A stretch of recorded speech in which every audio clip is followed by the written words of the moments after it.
Good afternoon, folks, or good morning. This is Dave Ripley, ASIPicks.com. You've logged on to Dave's Daily Opinion, and I want to thank everybody that's been logging on to me onto these segments and emailing me with your support. I appreciate it. Yesterday, I got a ton of emails about this Mike Tyson, Dave's Daily Opinion. I did Mike Tyson and this paparazzi that ran up on him, and I got tons of great emails. So thanks very much. I appreciate it. Always email me. I like doing these segments. It's kind of like my opinion, and it kind of breaks up the morning for me.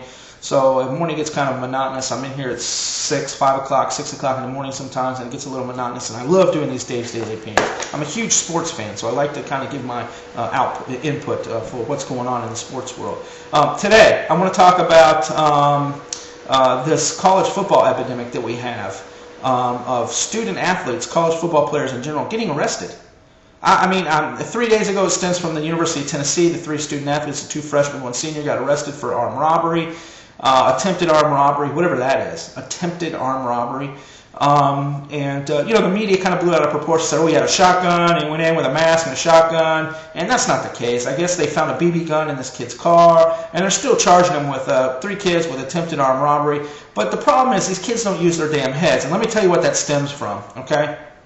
20 years ago, 15 years ago, families had great family structure. They actually had a mother and a father in the family structure. And so when Gene Stallings and when Bear Bryant and when Joe Paterno and a lot of these old-time Lou Holtz, all these old-time coaches would go out and do the recruiting, they felt real comfortable because a lot of these student athletes also, not only did they have athletic ability, they also had character. They had personal character. They came from a good family. They didn't cause any problems. They were, and they were just good people, good kids, okay? Well, that's changed in the last 20 years, and it's changed for a couple reasons. The first reason it's changed is because you have a lot of single mother, single parent homes now. A lot of mothers, more mothers than fathers. We have a lot of mothers taking care of their kids, getting their kids through high school. They have 5 or 6 kids. The father's left or whatever, or in prison or whatever it may be.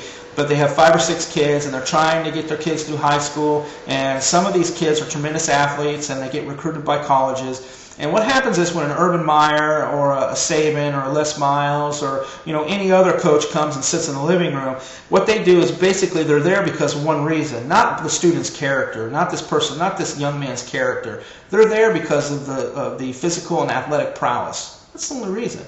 These recruiters and these coaches go to these homes and they pick these kids out and invite them to come to University of Florida, Florida State, whatever it may be, University of Miami, wherever, because of their physical ability to play football, not because the character of the student, okay? And it's become a problem. It's become a problem in the last 20 years because Bobby Bowden and Les Miles and all these other coaches, Urban Meyer, all these other coaches overlook the student's character because his physical prowess is just so great. So it outweighs. So what they think is, well, shoot, I'm going to recruit this young man anyway, get him into my football program, and I'm going to build his character. I'm going to bring him in. I'm going to build his character. He's going to be a young man, and I'm going to build his character, and he's going to walk away from this football program a man. And that's not how it always works. A lot of these kids, they don't have a backbone. They don't have character, and they never will have character. And it's a shame. And I went through, and when I got this email yesterday, I went through this, and I actually, I must have printed up 50 pages of students getting arrested in the last year. Literally. 17 players at Ohio University were arrested this year. That's 14% of the team was arrested, okay? And let me talk about this coach, and it comes right back down to what I was saying. It doesn't matter. It doesn't matter the character of the student. What it matters is his physical ability and his physical prowess and his athletic ability. That's all that matters. Because none of these students at Ohio University were ever suspended. None of these students ever missed a game, even though they were arrested. They were never suspended, never missed a game. That's coaching, folks. That's coaching flaws. And what happens is it's an embarrassment to the University of Ohio. People like me and good people out there, Ohio alumni and people in Ohio and people in Florida, read stuff like this and go, oh my God, what's happening to our university? And what's happening is exactly what I'm telling you. Coaches are recruiting players with no character, no personal character whatsoever. They don't care about their personal character. They care about their physical and athletic ability. That's all they care about. And it's a shame, and that's what it's come down to. So we're going to see more and more of these cases. Literally, BYU, Arizona State, Tennessee, Florida, Georgia, even Alabama. I mean, everywhere. It's an epidemic. Not so much Lou Paterno's, not so much in Penn State. His is a little lower. But I guarantee you, 80% of these people, 80% of these college student athletes that have been arrested, I can guarantee you one thing. They've come from a broken home. They've got a single mom at home that's raised them, and the characters that they have, they have no character.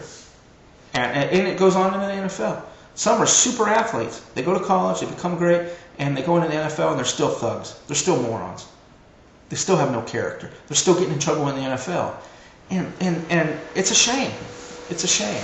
It never would have happened with Gene Stones. It never would have happened with Bear Bryant. It never would have happened with Lou Holtz. Never would have happened with some other great coaches, Woody Hayes and those coaches. Never would have happened. Personal character was number one on there. Personal character in graduating college was number 1 and 2 with those coaches. Okay? Not winning national championships. And it's a shame. It's a shame that it's come to that. But college football is big business, big money for the university, and it gets overlooked. The whole coaching staff overlooks it.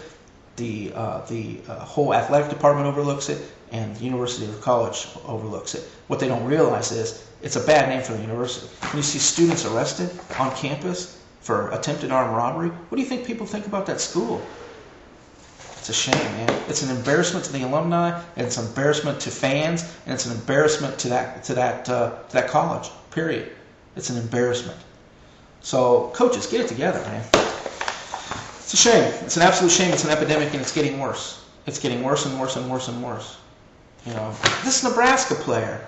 This Nebraska player was just what was his name? Rocket or something? He was just sentenced yesterday to life in prison for murder that he participated in. This kid had the whole world going for him. This was in I want to say 2001, 2002, and he was just convicted of a murder. What has gotten into these kids' brains, man? I can see students, they just want to be thugs. They have that attitude where, they're just badasses and they're going to go to the NFL and they don't really think. They don't take into consideration anything but themselves. They don't take into what they do, their actions. They don't take into consideration what it reflects or how it reflects the coach, how it reflects on the school, how it reflects on their family. It's a shame, man. It's an absolute shame. And it's recruiting and coaching. That's what's doing it, and it's getting worse. So coaches and recruiters, they're recruiting just because of physical prowess and not so much character of the student. Shame on you. That's what it's coming down to. And the more they do it, there's going to be more arrests. More arrests on campus. Everything from driving on a suspended driver's license, which isn't that big, it's a misdemeanor, to armed robbery, to battery. Most of these were battery. Really. One guy, BYU, beating his girlfriend up. UCF beating his girlfriend up. Florida State stealing, beating an officer up. A felony battery on an officer. Joe Surratt, felony battery of an officer. He punched a cop in the mouth. These are the kids you're recruiting? Come on, coaches. It's annoying. I'm a huge college football fan. I love it, but it's absolutely annoying. And it's ridiculous. It's an embarrassment to the university. It's an embarrassment to college football. And somebody's got to step in. Somebody's got to step in here because it's an epidemic. So I'm going to let everybody go. Thanks for logging on to Dave's Daily Opinion. Be sure to log on to my Dave's free daily video pick and log on to my picks on the board. They're up, ready to go, so you know what games are going to be in those packages. I appreciate it. Tomorrow's College Football Saturday. Everybody have a great weekend, and I will talk to you tomorrow. Thank you.